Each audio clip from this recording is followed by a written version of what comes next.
Hey, I'm Ted Vieira. And yeah, a couple of weeks ago, I was watching a video from another photographer here on YouTube.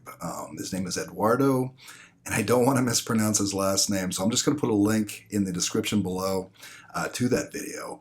But go check it out. He's got a cool channel, cool videos. He's just a cool guy, right? Doing some film stuff. Very cool.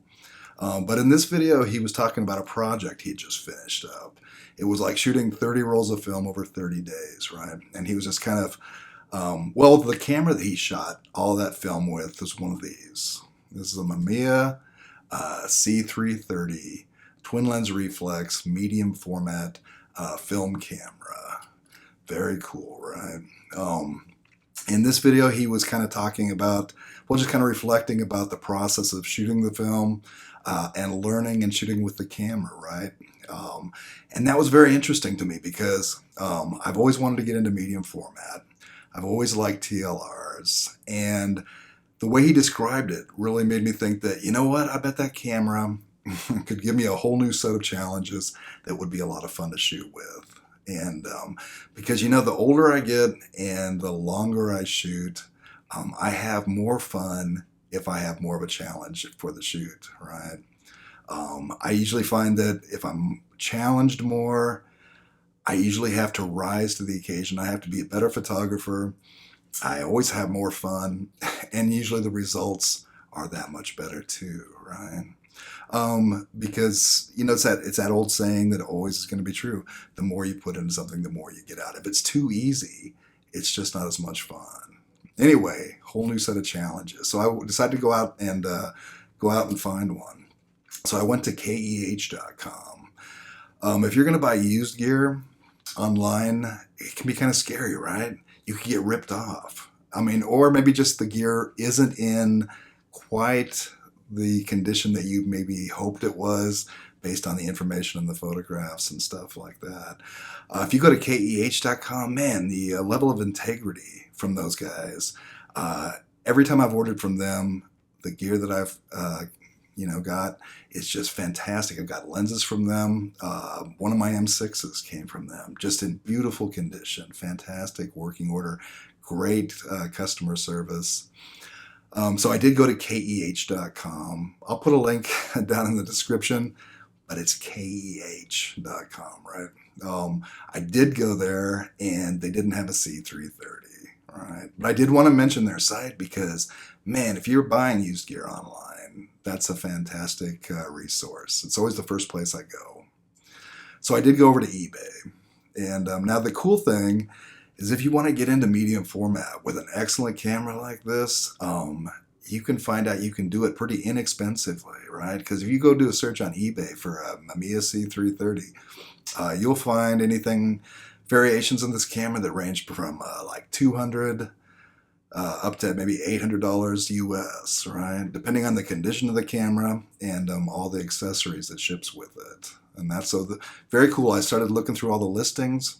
And I found the listing for this one.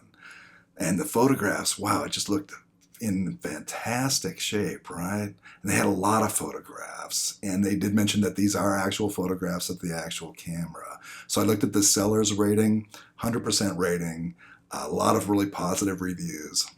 So I bought the camera and they shipped it. I got it a couple days later. And, you open the box and you're thinking, come on, man, please just be kind of somewhat similar to the way you looked online and the quality and things like that. And I opened the box and yeah, man, this thing is in fantastic condition, right? Now you got to figure this model was manufactured between 1969 to 1974. So it's at least 40 years old, right? But man, it looks and shoots like it was made last week. All right, so I'm really happy with the purchase. The camera's in fantastic condition. And for any of you not familiar with the Mamiya C330, I'll give you a little tour here. So this is the Mamiya C330 twin lens reflex TLR medium format film camera, and it shoots 120 film or 220 if you can find it. It is the professional model. They did come out with a professional F and a professional S model as well later. but I'm not exactly sure what the difference was between those three cameras.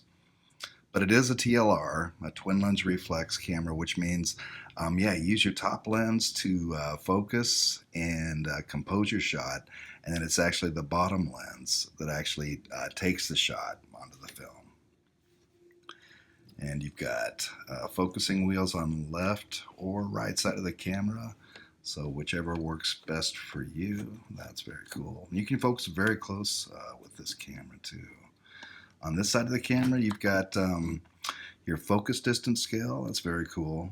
And this set of dials up here, very useful. Use this top dial to actually, you can unlock and release the lens, because this is an interchangeable lens system. I've got the 80mm f2.8 lens on here now, just gorgeous stuff. But they did make a series of lenses that works with this camera, so that's very cool. You can use this window, you can set your ISO, but that's really just for your benefit because there's no meter in the camera. No electronics, this is completely a mechanical camera, so that does absolutely nothing as far as your shooting, but it'll help remind you what speed you shot your film at. Down here you can set which lens you're using. I've got it set to 80mm, and that'll help with parallax correction up here in the viewfinder. You've got a cold shoe and got a flash sync port up here. On the lens, that's where you set your aperture and your shutter speed. And it's very cool because it's got a leaf shutter, and that is in the lens, not in the camera body itself. Over on this side, you've got your film advance arm here. You can shoot in single or multi-mode, and single or multi-exposure mode. Here you've got your shutter button lock button. That's kind of cool because if you've already cocked the shutter and you put it in your bag or something like that, you don't have to worry about the shutter going off. This is one of the shutter buttons here. You just press down, or you can use this button here on the bottom. On the back of the camera, this is where you load your film. Here you can set to where you want to have either the camera to set to 120 or 220 film, if you can find the 220. And then up here is the viewfinder, right? It's just very cool. Let me get a better angle and kind of let you see what it looks like to look through the viewfinder of this camera. Very gorgeous. Man, I did want to give you like a really nice view looking down through this viewfinder because it is just stunning. It's gorgeous. It's fun to look through. But I was just shooting those shots with my iPhone, and it was just overexposing everything too much. It didn't even come close to giving justice to how beautiful it is to look through this viewfinder. It is just a waist level viewfinder, so you hold it down here, you look down through it, compose your shot, focus. But it is just, you know what it reminds me of? Remember when you were a kid, if you're this old, if you remember when you were a kid, remember those Viewmasters? The little toys, you could hold them up and look through them. They had the little discs of slide images, right? And you would look through there and advance the slides, and they would just be these gorgeous 3D, just really a lot of depth and just beautiful images, right? That's what this reminds me of. So if you can go to a store that has one of these, go check it out. It's really fun to look through. It's just about a 2x2 viewfinder. Huge, right? Huge. Cool. Anyway, a lot of fun. Now, the other thing about the viewfinder is it's backwards. It's a mirror image of what your shot is, right? It's not upside down, which is cool, but it is backwards. So that's another thing to get used to, right? Most that's challenges. I haven't done any portrait shoots with this yet, and that's really what I got the camera for. But I did want to get out, take some test shots, get comfortable with it, right? Get used to shooting with this. So I just went back down to the strip, shot a lot of the same kind of stuff as I did in the last couple of videos. Sorry about that. I'll try and get out next time to shoot some different stuff.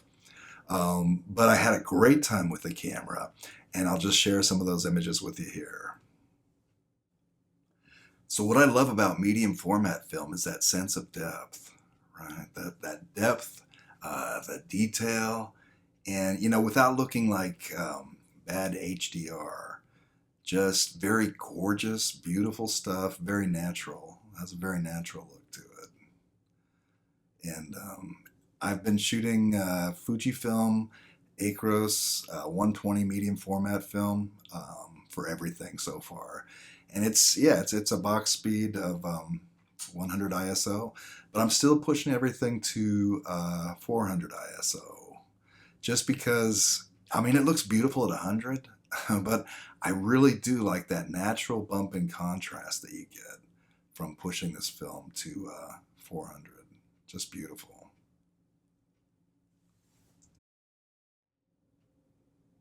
I'm loving shooting with this camera, right?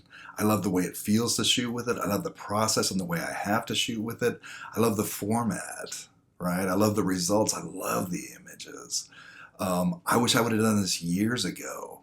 To be able to get into medium format film for a few $100s, seriously, I wish I would have done it years ago. What are my new challenges? Yeah, the viewfinder, right? It's gorgeous. It's beautiful. I mean, it's stunning. It's huge. But it is like using live view all the time to focus and compose with manually, right? You know, my eyesight's not that great, so that for me is a challenge. In good light, not a problem. In not great light, you know, it's my challenge. I got to work a little harder at it. And the viewfinder's backwards, right? It's got that mirror image.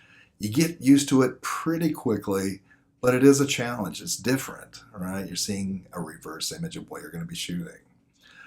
There's no light meter in this camera, right? They made this back for like to be more of a studio camera where you'd have your metering and everything set up, your lights and everything very controlled. So I can either, you know, kind of guess at my exposure or, you know, here in Vegas, shooting that outdoor stuff in the day, you can pretty much use the Sunny 16 rule every day, right? It's like living on the sun.